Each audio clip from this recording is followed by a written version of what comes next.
لا إله إلا الله محمد رسول الله عليه صلاة الله وآله والأحبة. Assalamualaikum warahmatullahi wabarakatuh. Bismillahirrahmanirrahim. Pertama-tama marilah kita panjatkan puji syukur kehadirat Allah Subhanahu wa Ta'ala yang telah memberikan kita nikmat yang sebegitu luar biasa, yakni nikmat iman dan Islam. Dan tidak lupa sholawat beserta salam semoga terlimpah curahkan kepada Nabi besar kita, Nabi Muhammad sallallahu alaihi wasallam, kepada keluarganya, para sahabatnya, pengikutnya, dan kepada kita sekalian. Dan pada kesempatan kali ini Ansarullah akan mengisahkan kisah Rasulullah sallallahu alaihi wasallam disihir. Rasulullah sallallahu alaihi wasallam mempunyai budak dari kalangan kaum Yahudi yang biasa meladeni beliau. Kaum Yahudi yang sejak awal sangat membenci Rasulullah sallallahu alaihi wasallam pun memanfaatkan kesempatan ini setelah mereka tahu bahwa baginda Nabi Muhammad sallallahu alaihi wasallam mempunyai pembantu Yahudi. Persekongkolan pun terjadi di antara keduanya, sehingga si pembantu Yahudi pun diminta untuk membawakan beberapa helai rambut Rasulullah sallallahu alaihi wasallam yang menempel di sisir milik beliau, sekaligus beberapa potong gigi sisir baginda Nabi Muhammad sallallahu alaihi wasallam. Mereka pun menyihir Rasulullah sallallahu alaihi wasallam dengan menggunakan beberapa helai rambut dan potongan gigi sisir tersebut. Labid bin Al-A'sam sebagai tukang sihir Yahudi pun menangani urusan ini. Ia menyembunyikan helaian rambut dan potongan gigi sisir Rasulullah sallallahu alaihi wasallam di dalam sebuah sumur milik Bani Zuraik yang dinamakan Sumur Zarwan. Setelah itu, Rasulullah sallallahu alaihi wasallam pun jatuh sakit sampai rambut beliau sedikit agak rontok. Sekitar 6 bulan, Rasulullah sallallahu alaihi wasallam terlihat kadang mendatangi istri-istri beliau, kadang pun tidak.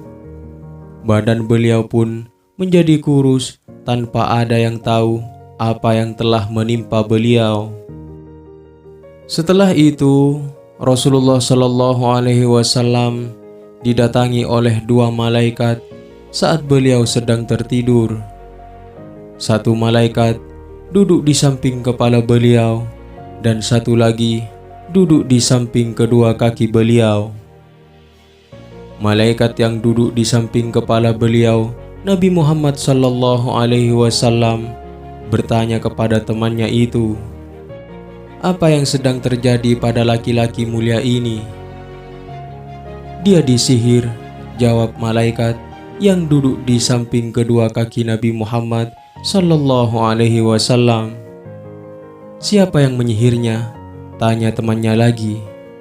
"Labid bin Al-A'sam al-Yahudi." "Dengan apa ia menyihirnya?" "Dengan potongan gigi sisir dan helai rambut yang jatuh saat disisir." "Di mana ia sembunyikan itu?" "Di dalam kulit mayang pohon kurma di bawah batu yang ada di dalam sumur Zarwan."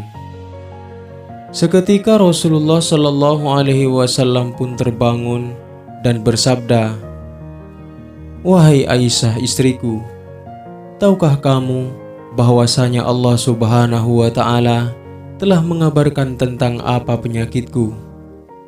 Lalu beliau mengutus Ali bin Abi Thalib, Zubair, dan Ammar bin Yasir untuk mencari potongan gigi sisir dan helaian rambut tersebut. Setelah ketiganya sampai di sumur yang dituju, mereka langsung menguras air sumur itu hingga hanya menyisakan genangan lumpur. Genangan itu berwarna merah seakan-akan seperti cairan darah segar. Kemudian ketiganya mengangkat batu yang ada di dalamnya dan mengeluarkan mayang pohon kurma itu. Dan ternyata di dalamnya memang terdapat helai rambut dan potongan gigi sisir Rasulullah Sallallahu Alaihi Wasallam yang diikat dengan tali yang ditancapkan menggunakan jarum sebanyak 11 ikatan. Dari sinilah Allah Subhanahu wa Ta'ala menurunkan 2 surat penjaga, Al-Mu'awwizatain ataupun Al-Falaq dan An-Nas. Sesuai dengan jumlah ayat keduanya, tiap kali Rasulullah Sallallahu Alaihi Wasallam membaca 1 ayat, lepas jualah 1 ikatan tersebut hingga baginda Nabi Muhammad Sallallahu Alaihi Wasallam mampu berdiri kembali seakan-akan lepas dari ikatan sebuah tali.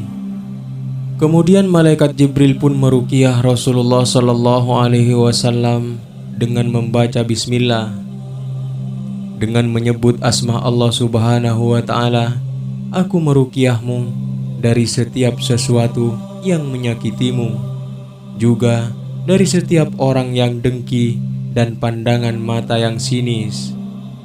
Para sahabat berkata, wahai Rasulullah Sallallahu Alaihi Wasallam, bolehkah kami mendatangi orang yang kotor itu lalu membunuhnya? Dengan kelembutan hati Rasulullah Sallallahu Alaihi Wasallam, kemudian Rasulullah Sallallahu Alaihi Wasallam bersabda, adapun aku, Allah Subhanahu wa Ta'ala telah menyembuhkanku, dan sesungguhnya aku benci untuk mengobarkan keburukan kepada manusia. Dan demikianlah kisah Rasulullah Sallallahu Alaihi Wasallam disihir. Mudah-mudahan video singkat ini bermanfaat. Wallahu a'lam bishawab. Assalamualaikum warahmatullahi wabarakatuh.